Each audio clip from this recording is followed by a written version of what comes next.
كاين واحد القناع كلنا كنلبسوه، قناع القوة وقناع البرود وقناع انا مزيان وما فيا باس، ولكن من الداخل كاين خوف، كاين شك، كاين صراع ما كيشوفو حتى حد.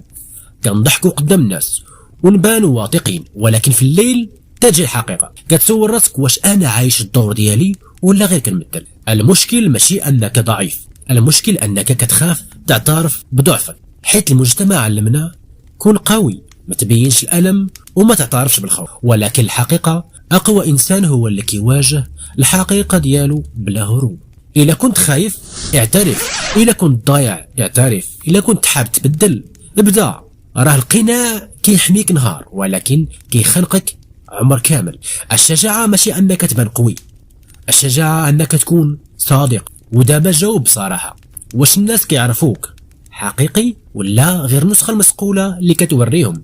الا بغيت ترتاح حيد القناع وواجه راسك وبدا تبني شخصية حقيقية ماشي صورة مثالية، حيت الصورة كتعيش في التصاور ولكن الشخصية كتعيش في التاريخ. الا وصلت لهنا ادفع الفيديو لصحابك.